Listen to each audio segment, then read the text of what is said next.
उस गांव में शाम हमेशा थोड़ी जल्दी आती थी, जैसे सूरज भी धुंध से डरता हो। पहाड़ी के ऊपर खड़ी पुरानी हवेली हर संध्या और काली लगने लगती, और गांव वाले नजर उठाकर भी उसे पूरा नहीं देखते थे। आज विक्रम ने ठान लिया था कि डर और कहानी के बीच का सच पता करके रहेगा। काका, आप लोग हवेली का नाम लेते ही चुप क्यों हो जाते हैं? कोई ना कोई वजह तो होगी।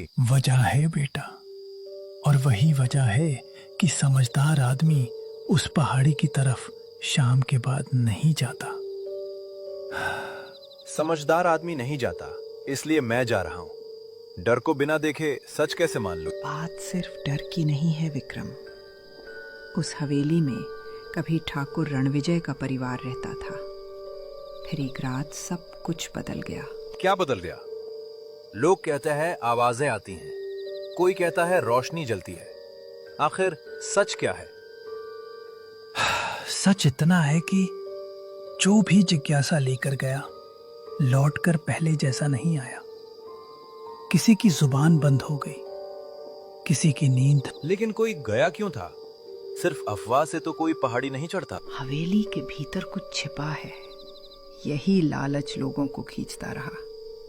कोई कहता है पुरानी तिजोरी, कोई कहता है अधूरी मौत। और आप क्या मानती है दादी? मैं इतना मानती हूँ कि वहाँ किसी का इंतजार अब भी बाकी है। इंतजार किसका?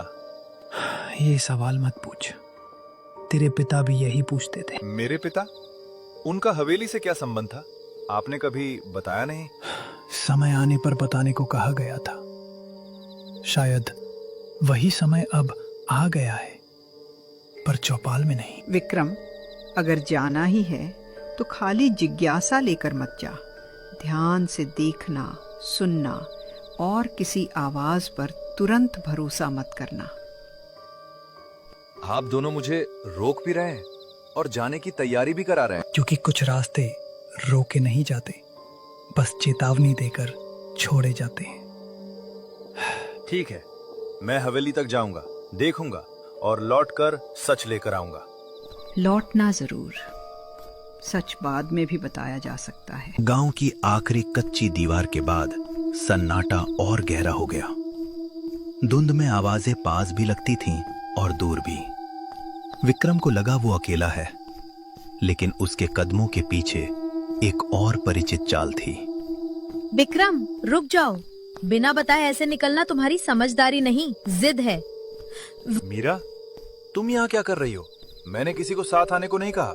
अच्छा किया, क्योंकि मैं पूछने नहीं रोकने आई थी, और अगर ना रुके तो साथ चलने आई हूँ। ये रास्ता मजाक नहीं है। हवेली तक की चढ़ाई अंधेरे में मुश्किल है। मुझे चढ़ाई से नहीं, तुम्हारी आदत से डर लगता है। जहाँ सब रुकते हैं तुम वहीं और आगे बढ़ते हो। किसी को तो पता करना होगा कि ये कहानियाँ हैं या सच। हर बार डर को विरासत की तरह आगे नहीं बढ़ाया जा सकता। और अगर वहाँ सचमुच कुछ हुआ तो कम से कम हमें पता होगा कि किससे डरना है। अभी तो लोग अपने ही अंदाजों से कांपते। काका ने तुम्हें क्या बताया? मैं चौपाल तक पहुँची तो सबके चेहरे बदले हुए थे। उन्होंने पिता का जिक्र किया, कहा उनका भी हवेली से कोई संबंध था, बस उससे ज्यादा नहीं बोले। तुम्हारे पिता के जाने वाली रात भी धुंध ऐसी ही थी। मेरी माँ आज तक उस शाम को याद करके कांप जाती है। इसलिए तो जाना जरूरी है। अगर उस हवेली ने मेरे पिता से कुछ छीन लिया तो कम से कम उसका नाम तो जानूं। नाम? लोग कहते हैं हवेली में नाम पुकारे जाते हैं, जो जवाब दे दे वो भटक जाता है। लोग बहुत कुछ कहते हैं, तुमने खुद कभी कुछ देखा? देखा नहीं, सुना है। पहाड़ी से कभी कभी घंटी जैसी आवाज आती है, जबकि वहाँ कोई मंदिर नहीं। घंटी? ये नई बात है, काका ने इसका जिक्र नहीं किया। सब कुछ कोई एक आदमी नहीं जानता, गांव डर बांटता है, सच नहीं। ठीक कहा। चलो, अब जब आ ही गई हो तो एक बात मानो, अगर कुछ अजीब लगे तुरंत पीछे हटेंगे। और तुम बहादुरी दिखाने के लिए आगे नहीं बढ़ोगे? मैं वादा करता हूँ, आज जिद से ज्यादा ध्यान रखूंगा। अच्छा, तो पहले ये बताओ, लालटेन में तेल पूरा है ना? मुझे तुम्हारे वादों से ज्यादा उसी पर भरोसा है। पूरा है, और हाँ, जेब में माचिस भी है। ठीक है, अब धीरे चलो। धुंध में रास्ते से ज्यादा आवाजें भटकाती हैं। पहाड़ी के मोड़ पर एक पुराना चाय खोखा था, जो बरसों से बंद माना जाता था। लेकिन आज उसके बाहर एक बूढ़ा आदमी चुपचाप बैठा था, जैसे वो किसी का इंतजार कर रहा हो। हवेली अब पास लगने लगी थी और उसके टूटे मेहराब धुंध के भीतर भी अलग पहचाने जा सकते थे। देर कर दी विक्रम। मैं सोच रहा था तुम आज भी सिर्फ सवाल पूछकर लौट जाओगे। आप मेरा नाम जानते हैं, मैं आपको पहचानता नहीं। पहचानना जरूरी नहीं। इस गांव में कुछ लोग चेहरों से नहीं, इंतजार से जाने जाते हैं। बाबा, आप यहाँ अकेले क्या कर रहे हैं? ये खोखा तो बंद रहता है। बंद चीजें हमेशा खाली नहीं होती बिटिया।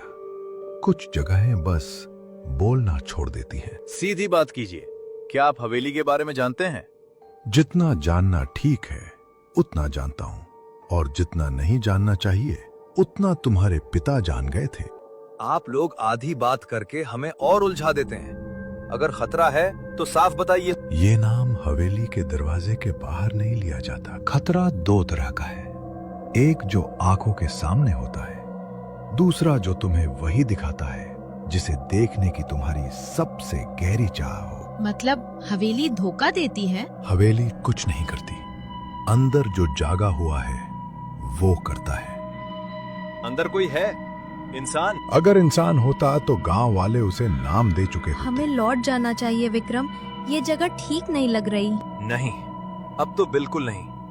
बाबा, अगर आप सचमुच मदद करना चाहते हैं तो रास्ता बताइए। सामने जो सीढ़ियां हैं वे मुख्य फाटक तक जाएंगी, पर फाटक से मत जाना। दाहिनी तरफ टूटी दीवार है, वहीं से भीतर जाना। मुख्य फाटक से क्यों नहीं?